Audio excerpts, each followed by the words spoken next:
So good morning, or afternoon. See, I don't even know where I am. You ready for, well, first off, why is everyone here at 1:30 on Thursday?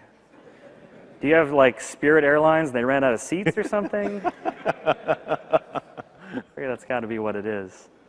So welcome to, how many years has this been? For me or us? The session itself, like Distributed Deep Dive. 5 years? 5 years? This is the 6th year? Maybe. All right. So we're trying to track along with the version number. Welcome to the 6th year of the VSphere Distributed Switch Deep Dive, covering 6.0. We're going to keep it techy. We had some pretty good feedback last year that we've incorporated into the session this year, so it should be pretty cool. Let me take you through the VMware stuff. Read all this. Everyone read it? Done? Good. Okay. There's a lot of people here. NSX. Yep. NSX is pretty cool. Jason's going to talk a little bit about his massively awesome work with NSX and Pluralsight. So, rah NSX. It's got security, integration, some other stuff. And here's my slide. There we go. Now we're at something cool.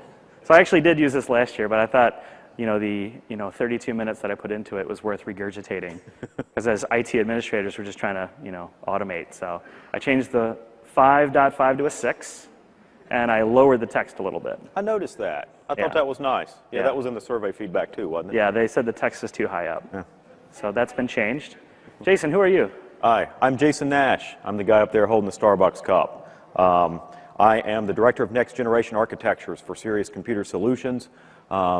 You can see here, I've done a lot of different courses for Pluralsight. One of them that he just mentioned is the NSX course. The first 2 of 3 sections on that are out. We're not really going to talk NSX here today, but it's a common topic, especially when you consider you really need to be using distributed switch, and you need to understand that pretty well to leverage NSX.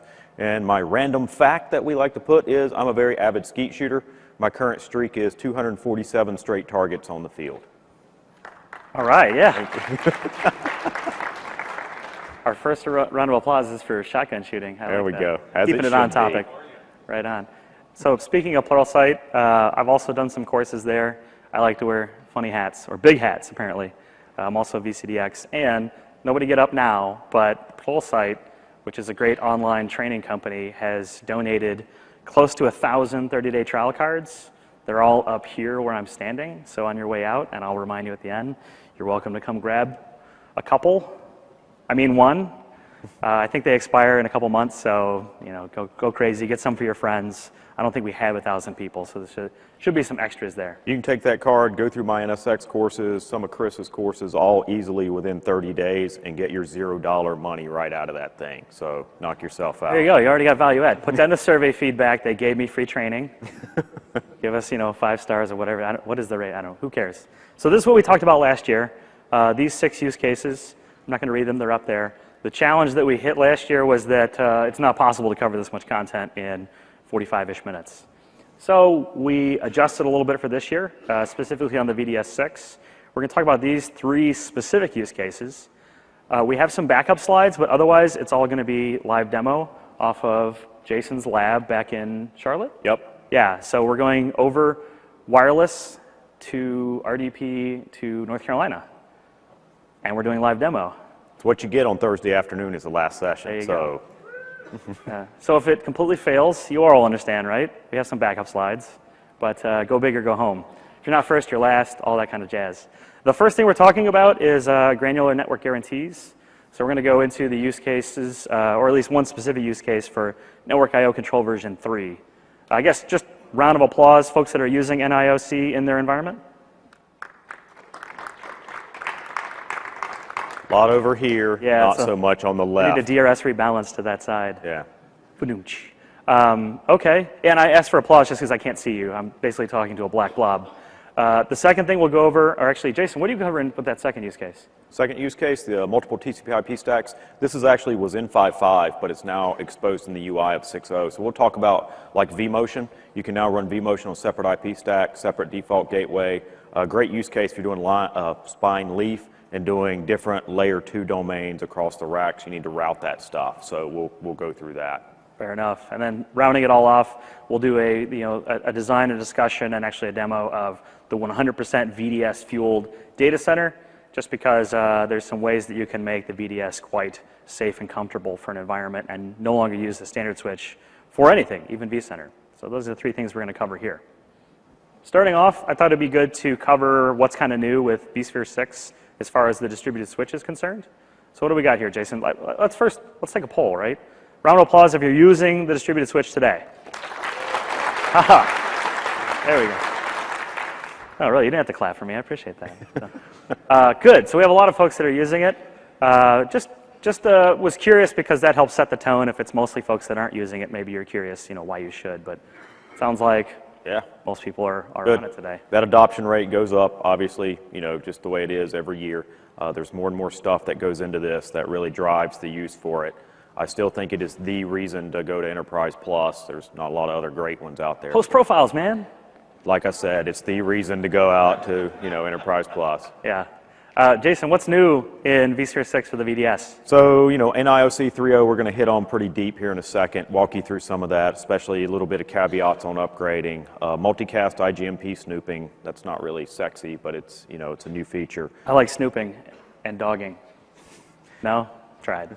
And then the multiple IP stacks that I just mentioned. So we'll talk about it for vMotion, but you can do it for more than vMotion. You can actually create other IP stacks. You can do it for provisioning.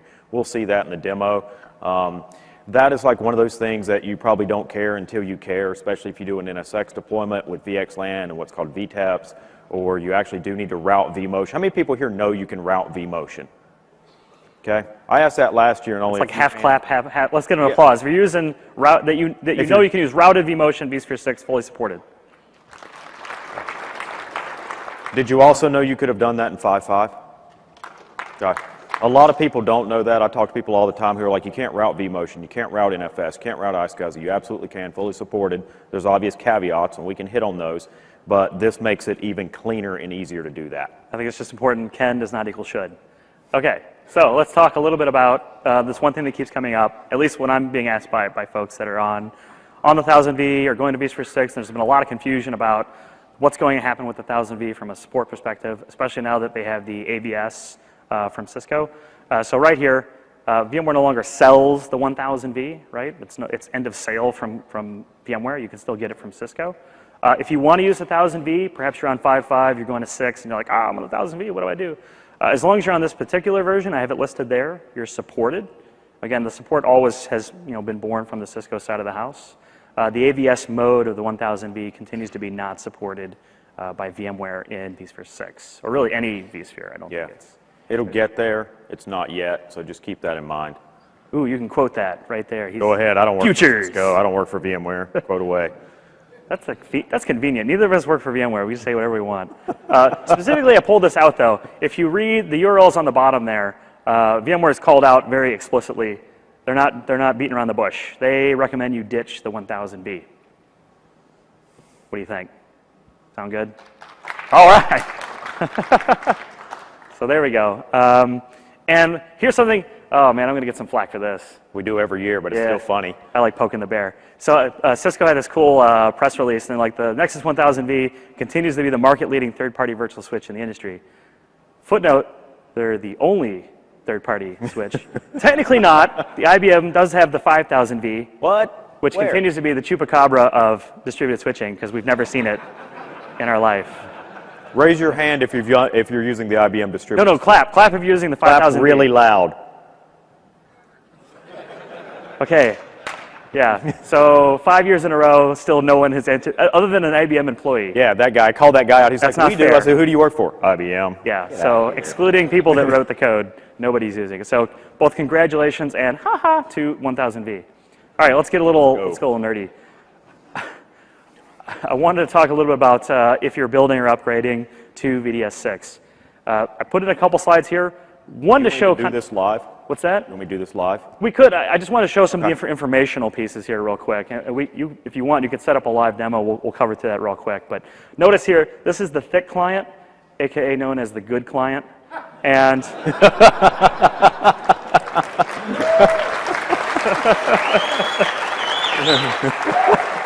wow, that got even better. Now wait a minute. How many people here have used the web client for 6.0? It's better. That doesn't mean that they liked it. Having 3 inches of water in your basement instead of 12. Well, Okay.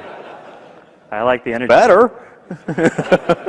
So a few notes. If you look at the thick client, it doesn't really tell you much of what's going on. The VDS 4.0 is not even an option anymore. You can't create a 4.0 switch. And you notice how it just says, see the documentation and tell you what the heck's going on. However, with the web client, it actually has information that has details. So if you're curious what is in each distributed switch version, the web client will tell you, the thick client will not. So that's kind of a cheater edition there. I suppose you could call it that. Yeah. What Jason wanted to point out, if we could see here, what are we looking at here, Jason? Specifically, the version number, Yeah, right? so you can see the version number of the switch, and it does matter because as you roll up, the feature level goes with it. And we can walk through. It's actually very easy to upgrade the switch. So when you do your vSphere 6 upgrade, you do vCenter and you do your host, and everything is ready for 6, you just go in there and right-click on the distributed switch, select Upgrade, Upgrade to Distributed Switch, pick the version. It is non-disruptive. We'll talk a little bit about it NIOC in a minute and disruptive, but the actual upgrade of the VDS itself, you can do that. I would take a soft maintenance window because, you know, that's just me, but I've seen people do this in the middle of the day and it just rolls right up because it does a check and make sure all your hosts are compatible with that new version. Yeah, and it's just something that you'll upgrade to 6 and you'll just forget. So just make sure to check your version number there. That's right. I've got a few paths for upgrade here. These are actually new switches. So when you go to make a new switch, you can choose 5.5.1. If you choose to make a 5.5 distributed switch, there's no option to add the enhanced LACP. It'll just automatically be there. Same for 6. So if you're going net new with a 5.5 or 6.0 VDS, the enhanced LACP mode is just included with it. However, if you're going to do, and then there's all the upgrade paths beyond that. If you're going to do upgrades, however, if you're going from an older version to the VDS 5.5, you still get the option to do enhanced LACP mode or not. So just be aware that based on where you're starting within the progression point, if you're starting with 5.5 or 6.0, you've already got it, the enhanced LACP mode. If you're looking to do, you know, either channel or LACP across your particular uplinks, it's already there. If you're upgrading, however, you'll have to add that as an additional step. Yeah. I've seen folks go to use LACP, it's not there. When you right-click on it, the options change based on where you're at within the life cycle. Yeah. It's a little bit of a confusing slide, but it does matter. How many people are using LACP with a distributed switch? Round of applause. Good. Small sprinkling. Yeah. Okay. Fair enough. Did we want to demo that or just move on? Yeah, I think we're good. He's already backed out of his public statement there. So let's talk about the very first thing here. Yeah, if you haven't noticed already, I love giving Jason as much crap as possible. Yeah. Basically my goal in life. So if you read the synopsis of this session, I promised learn how to leverage NIOC version 3 for new features, blah, blah, blah. And I'm going to talk about that a little bit, and then Jason's going to demo Network I/O Control version 3.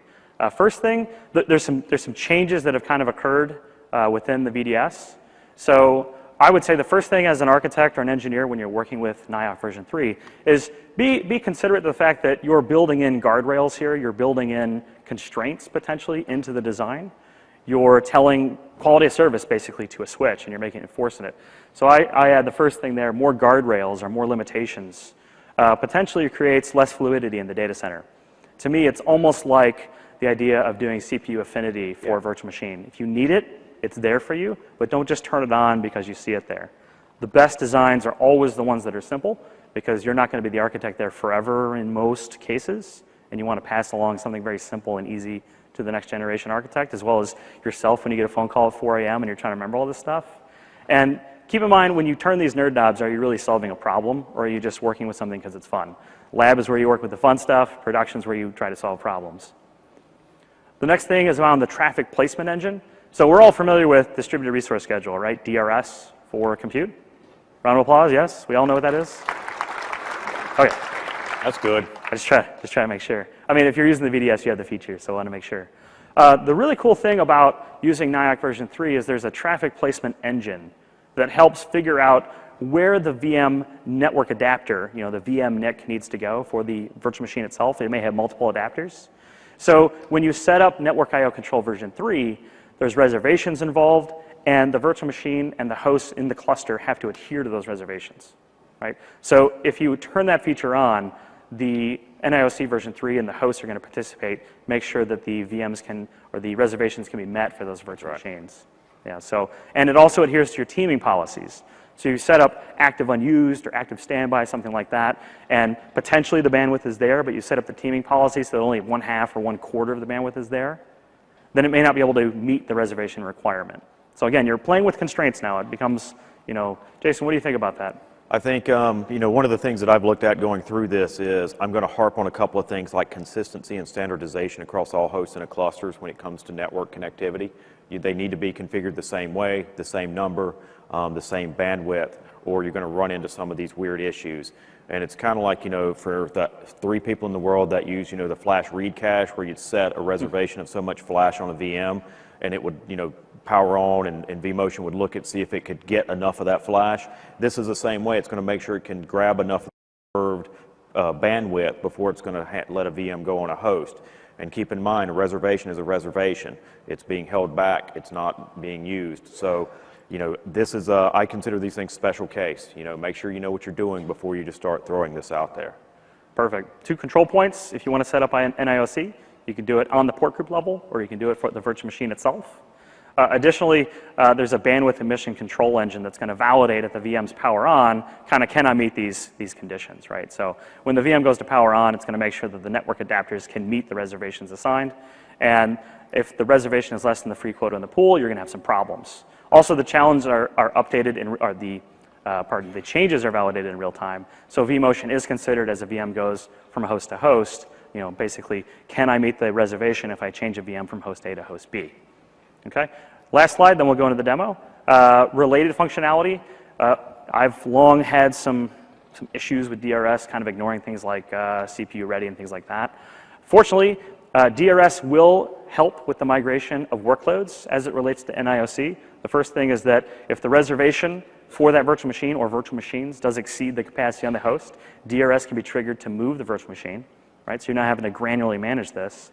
Or if a NIC fails, if you have a couple, an active and a standby, and all of a sudden one fails and you're out of bandwidth, it'll go ahead and do some migrations.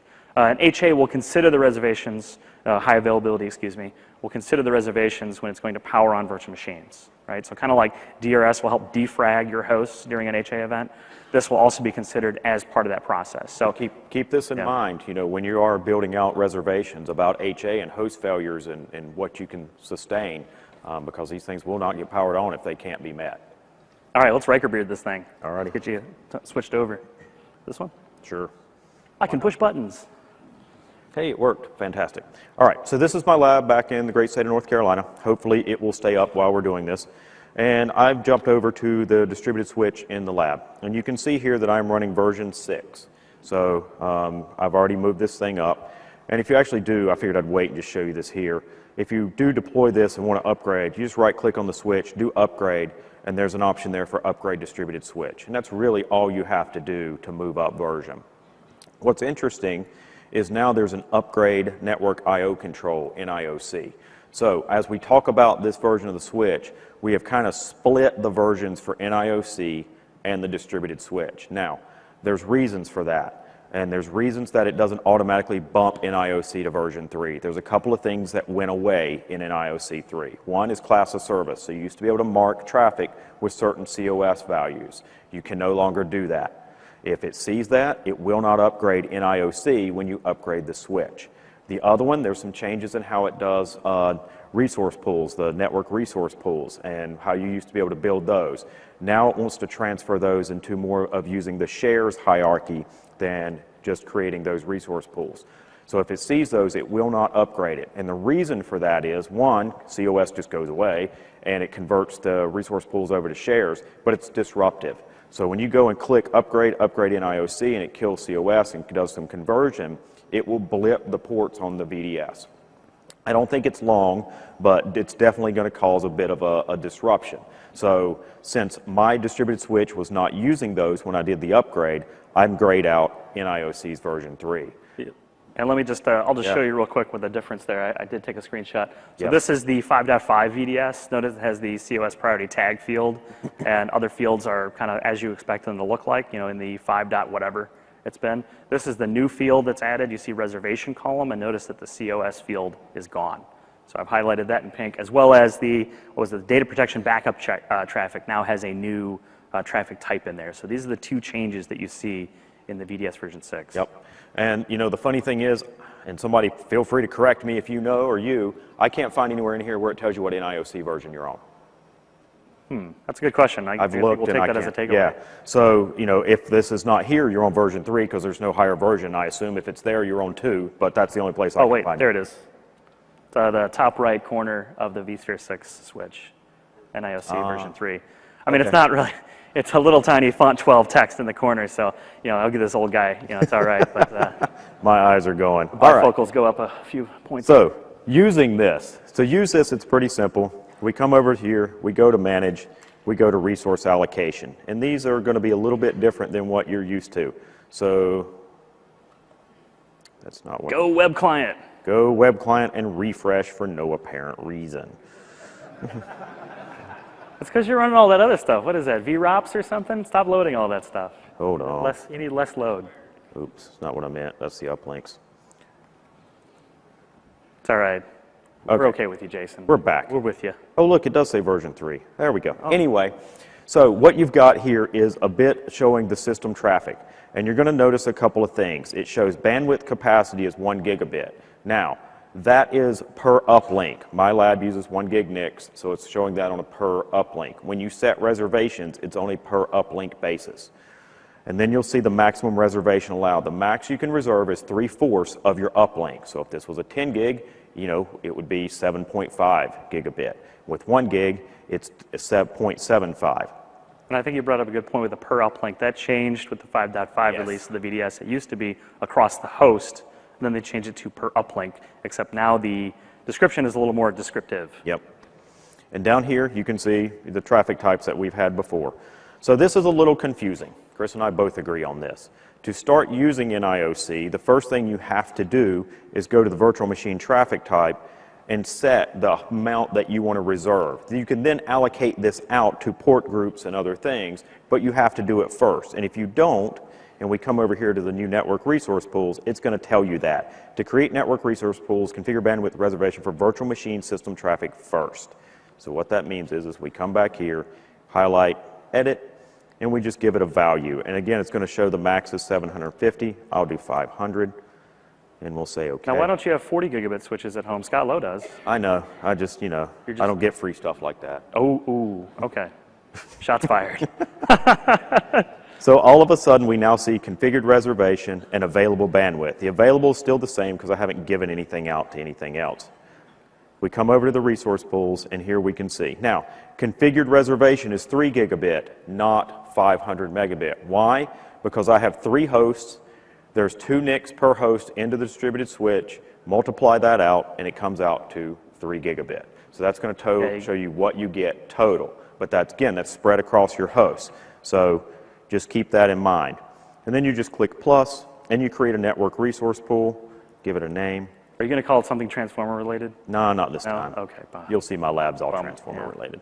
And then what the size of the reservation is. Now, again, now it's doing it at the total level. How much total do you want to give it? So I'm going to go a little bit less than that. We'll go 250 megabit. And keep in mind, as he's carving this out, it's from the total pool, right? Yes. So he's saying, of the total amount of bandwidth that's been reserved for this particular class of traffic, I want to give it this much of the reservation. You can never go beyond the reservation that you set. There's no overcommit for the reservation. Otherwise, it would not be a reservation. That is correct.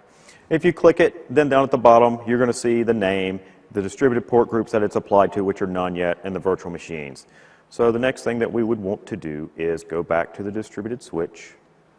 Here, let me make this easy. Because at this point, he's carved out traffic. It's reserved from the VDS perspective, and we've given it a class of traffic type, or a traffic class, but we haven't assigned it to anything. So it's like having a class that doesn't belong to anything. You have to apply the class to a port group or a virtual machine. Okay. So you're applying it to a port group here? Yes. All right. So we'll go to a port group. I have one just called VLAN 5. I don't get very descriptive. Very creative. It is. Man, he's the guy that keeps naming these things horribly undescriptive. I always know what it is.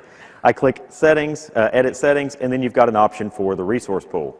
You just add that in, and now that port group gets the reservation of 250 megabit. So anything you apply to that, you get at least that much throughput, and then you start talking again about DRS and HA and all that good stuff. Mm-hmm. The other option here is if we jump over to, say, virtual machines, let's say for some odd reason I wanted to give vCenter a reservation, you can actually do it on a per VM basis. So you come in, You click the network adapter, drop down, and reservation right here, drop down, and you can do that. And it's going to give me a little bit different since it's not doing it based on that. It's just based on a pure VNIC kind of reservation, different from the resource pool. You can pick anything from nothing to 10 gigabit. You punch it in. The VM gets a reservation. Be careful with this. Obviously, if you go start throwing out reservations on VMs and DRS starts acting all wonky and things are misbalanced. That's a technical term, wonky. Yes. Yeah. Then you're going to have problems. So be careful with this, track what you do, understand that, and you can go and look at the reservations and what is used, but be careful going on a per VM basis. I much prefer to do this at the port group level if at all possible. I'll just add two things to that. Number one, that a policy or that class of traffic that you make within NIOC can be applied to multiple port groups.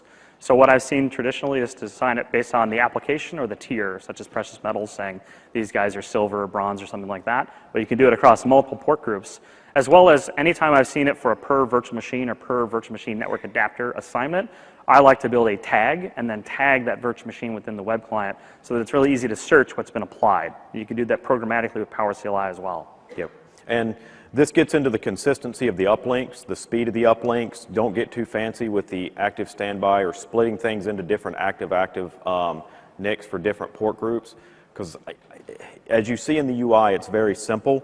And if I have a mix of some 1 gigs in the same VDS as 10 gigs, it's going to get really weird, and you're not going to get a determined amount of traffic out of a host, so be careful with that. 1 down, 3 to go. That was the longest one, so. Let's talk about, what do we talk about next? What's the next thing on there? Oh yeah, multiple TCP stacks. All right, you already got it. That's your baby there. It is. So this, again, is the ability to have multiple stacks. You remember back, you couldn't have different default gateways for different VM kernels for different purposes. 5.5, they let us do this, but it was under the covers. You had to use a CLI to make use of this, and it was really there for VXLAN traffic, for some routing of things, really focused on NSX.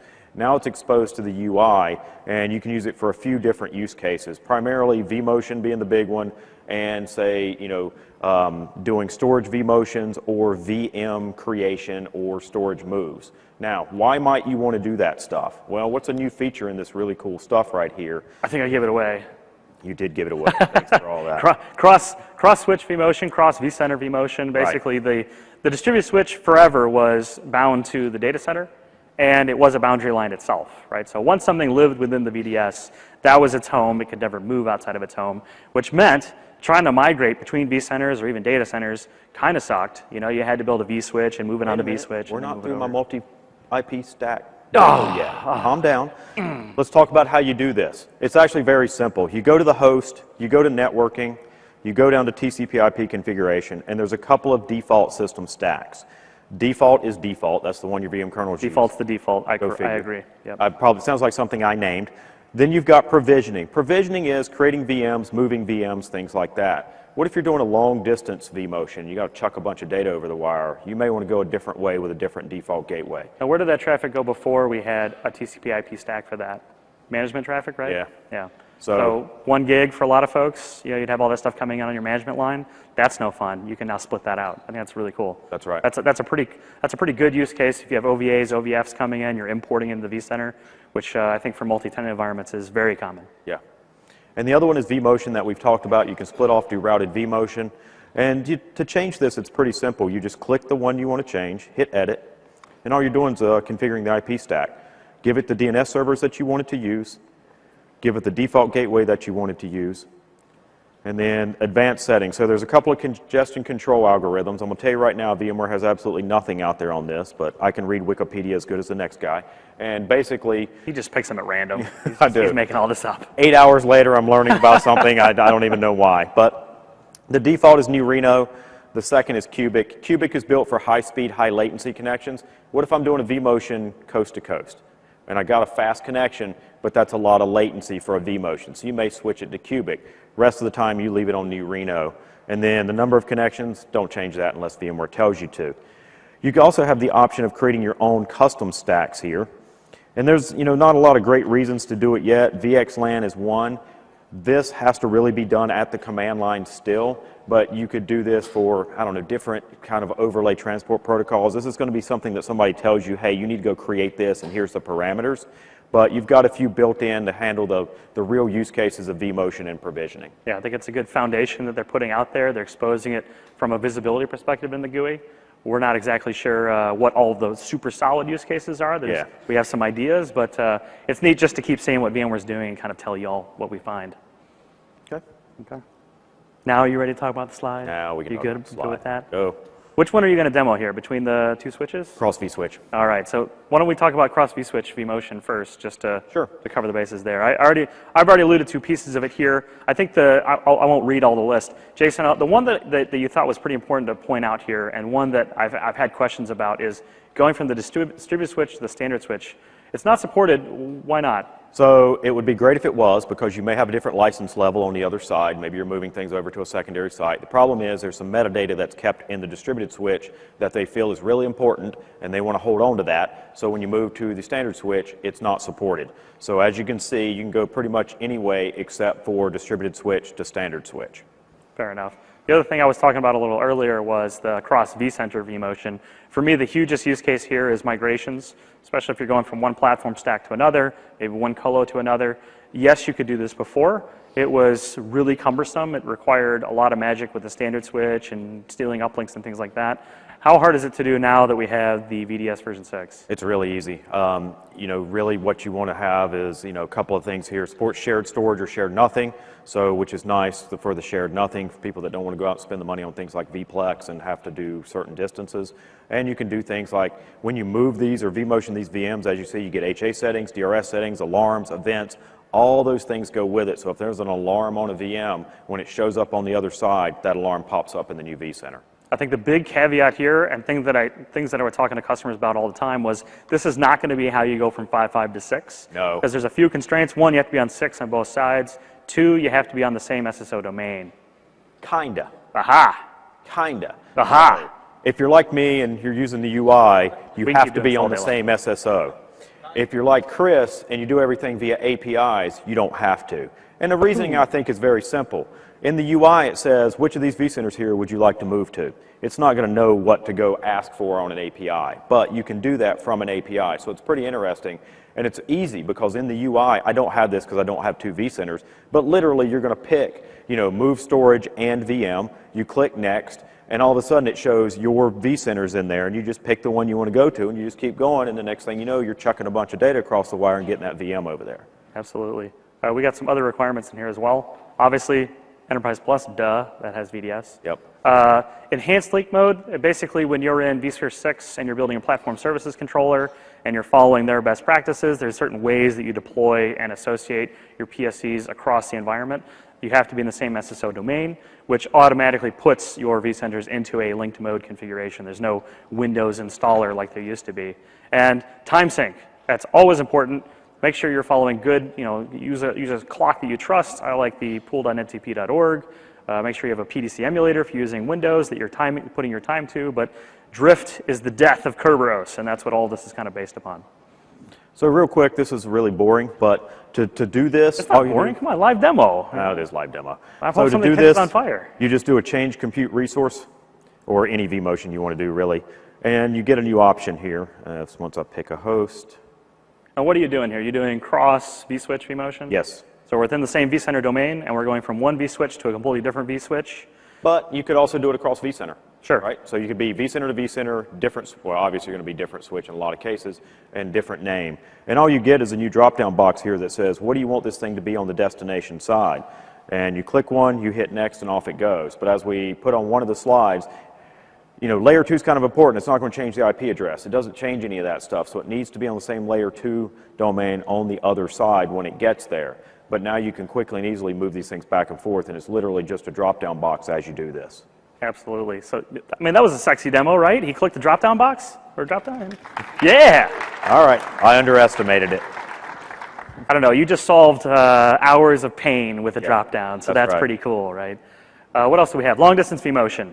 So you can do, 150 milliseconds? Yes. Yeah, so it launched at 100, and then they revised it to be 150 millisecond, which is pretty darn Waiting good. for it to go over 9,000. There we go. Yeah, it used to be 10 milliseconds at the beginning, right? You know, if you had the Enterprise Plus, if not, it was 5 milliseconds. So we keep going to soon it'll be like, you know, a 2-minute latency will be fine, and we'll just vMotion stuff, you know, across the world. But just remember, you know, I've always had kind of a chip on my shoulder on the stretch vMotion thing. Stretching layer 2 is A, not trivial, and B, not all that great of an idea to begin with. There's a lot of issues with spanning tree and MAC address tables, and latency is probably the huge one. Yeah. You know, if your application's performing great when it's in the data center and the database and the middleware servers are right there, it's probably not going to do so great when it's, you know, 1,200 miles away. I had a group of folks that were trying to go from Michigan to Las Vegas. Like, well, I think that latency is not so great. You know, it's not on your dark fiber. So just keep in mind what you're trying to do there. Yeah. I think are we Riker bearding anything else on this one? No, I jumped ahead. Yeah, my Riker beard failed. I didn't know that was possible. I thought he solved all ails. But he's right about doing the long-distance vMotions. We do a lot of active data center designs, and honestly, the storage and the connectivity and things like that are pretty simple these days. The network is still the issue, ingress, egress. NSX is doing some interesting things with that. There's other technologies for that, but it's a lot easier just to throw things to the other side and not have, you know, before you think about the ramifications of doing that. If you move everything, maybe a little easier, but that's a lot of vMotion and live traffic. Also keep in mind as you do long distance vMotions that, you know, performance of the VM matters. Just like when we do a local vMotion and we sometimes have to stun a really busy VM, what are we going to do when there's 100 milliseconds of latency in a really busy VM? Are we ever going to be able to get that across there without really having an impact? So things like that you have to keep in mind. I think I'll long distance vMotion all of my VDI workloads, because 100 milliseconds, nobody will notice that. Yeah. Let's do that. Do it. Last thing on the list is protecting vCenters with a VDS. Basically the fact that with 6, there's really, even older versions of the VDS will be just fine. I've been doing it since the 5.1 days, but 5.1, 5.5, 6 especially, you can use the VDS for everything. There's a few tricks that you have to follow, but it's pretty straightforward. I think we'll go just straight into Riker Beard on this one. Gonna demo? Yeah, Okay. let's demo this bad boy. So what is the issue? What's the concern here? So the concern was it's kind of a corner case here, a little bit, but it can happen. So if everyone knows the VDS contains a cache copy of the configuration on every host, right? So it's contained within vCenter, and every host has a copy of the VDS. So that's great. If you lose vCenter, the VDS continues to operate, and you just can't change anything. That's still fine. But what happens if the host also fails, and vCenter is down, and the host comes back up, and all the hosts are up, and they have they have a stale copy of the config, and you're trying to power on vCenter? In a lot of cases, what I've found is you get an invalid backing 0 message, where it won't power on because it can't find the backing port group. Wait a minute. Should I not have shut down vCenter right there? Was that a problem? Oh man, we were going to do a demo of it. Now we got a down vCenter. Yeah, I love this guy. He's a fun guy to talk with. So that was the issue, right? You couldn't power on vCenter or the related applications because it would give this invalid backing. How many people have hit this? Round of applause. Invalid backing 0. I want to make sure we're not talking theoreticals, because I know I've hit this because I break a lot of things, but I wanted to know who else has hit this. I've seen the invalid backing error message a number of times, and you know, it's a bit of a worry, especially when that invalid backing is vCenter. Yeah, and it happens a lot with templates too when vCenter goes down. But here's the workaround. Essentially what we need to do is build an ephemeral port group. So what I like to do is build a port group that mirrors whatever vCenter is on. So let's build a port group, or we'll just show it here, Yep. I guess. You're gonna wuss out of the live demo? Build a port group. It's easy. Just build a port group. For the backing type, we just change it to ephemeral. Do people know what ephemeral means? Round of applause, ephemeral, you're on there? I'm not happy with that applause. It's not the whole room. You know, the idea here is every time a VM or a VNIC gets connected to the distributed switch, it gets a port ID on the switch. And so there's a couple of ways to assign port IDs. The default way for most people is static. A VM is built, VNICs are created, they're attached to the distributed switch, goes to vCenter, says, give me some port IDs, and those port IDs stay the same until those VNICs are destroyed. So they're always there, they're good, they're happy. Problem can happen if vCenter's down, the port group gets deleted, host problems, things like that. Ephemeral is a little different. Ephemeral takes and goes to each host and says, here's some port IDs, just keep these in reserve in case you need them. And when a VM boots up on a host, it can get the port ID directly off the host without vCenter being involved. But there's some downsides to that. So there's some things like as you vMotion VMs connected to an ephemeral port group, some of the statistics don't go with it because I'm port 185 over here and I'm port 97 when I land over there. But in some cases, it doesn't matter. VDI doesn't matter. We don't really want to put load on the vCenter for that sometimes. We want to make sure the host boot or the desktop's boot up. So a lot of times we'll do that for VDI, but it's also a great kind of fallback use case. Yeah, and I think the other consideration is that when you use ephemeral, what are you doing? You're asking the host to start building out port IDs and doing extra work. So you, at scale, you would be consuming a fair bit, a minor percentage, but enough to matter, of the kernel processing time for the ESXi. So we don't really want to put a lot of workloads on the ephemeral port group. What we want to do is build almost like a lifeboat for your important virtual machines. Or you could potentially put vCenter and a few of them just always on there. But I like to keep them on static, and then if they have a problem, I have my lifeboat. Now, what's the key to this, right? You have to do this before. Before an outage, yeah. You'll build your port groups. What I do is I just mirror the exact same config of the port group, either copy it using PowerCLI or I guess go through the GUI and kick buttons. You know, that sounds so old school. Sorry. And then at the end, just add like an E or an ephemeral or some kind of naming, meaning this is the one that you use when everything goes to heck. Self-censored. There we go. So what are we showing here, Jason? So vCenter is down. I shut it down. And now I've logged in with the good client, as I was told earlier. Good client. And I've logged to the host, and here's my vCenter appliance. And before this, I went ahead and created the ephemeral group. Good foresight. I like this There we guy. go. Yeah. So if we look, we go down, we look for the network adapter, click, change that over, hit OK, and we boot this up, and it will boot. Now, I could have deleted things. I could have really messed this up, still flipped that over, still had the same success. So, you know, like Chris said, you may want to, you know, depending on what your dependencies are, and keep in mind dependencies, not just vCenter. What does vCenter need to function? What does it need to boot up? Does it need a database? Maybe. I don't know. Depends on the I don't VCSA. Yeah. Yeah. Or, you know, other authentication. So keep DNS that in maybe? mind. Time? AD? It's easy. It's like, you know, close enough, right? Just look at your watch. Yep. Tell it, hey, it's 3 o'clock. Hey. But do this beforehand, make sure everything else is there, and then you can get yourself out of this hole. There's a lot of great stuff in the new distributed switch that was in 5.1 and 5.5. There's rollback and recovery in case you make a mistake. There's health checks. There's backups. You can export the configurations. And with these, there's zero reason not to go all in on the distributed switch. We preach this every year, that, you know, stop doing these split builds because it just adds complexity. Take all this NICs, use them as a distributed switch, create your fallbacks, use health check, trust rollback and recovery. I used to do a demo right up here where I would break the port group that vCenter was on or a VM kernel was on for the host and watch them die, and as I talked 30 seconds later, everything reconnected thanks to rollback and recovery. So those safeguards are in place.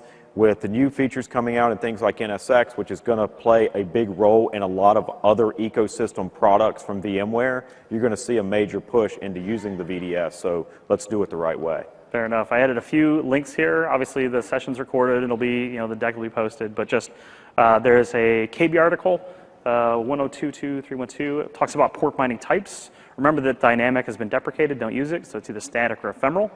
And I also wrote a blog post that covered this particular use case in greater detail with some graphics. So you've seen the live demo. You can also see the offline demo at World Network. And we've got time for questions if we want to take some questions. We do. If anyone, we've got mics here. Maybe we could change the lights so that I can see folks, and then we'll. And you know, you can go outside of the use cases or the new features here. If you've got questions about using VDS 5.5, 5.1, whatever, feel free to jump up and ask. And don't come up to the mic because they're recording this, so they like to catch the audio. Yeah, don't forget we also have a bazillion Pluralsight 30-day free cards there too. But thank you very much. All right, thanks.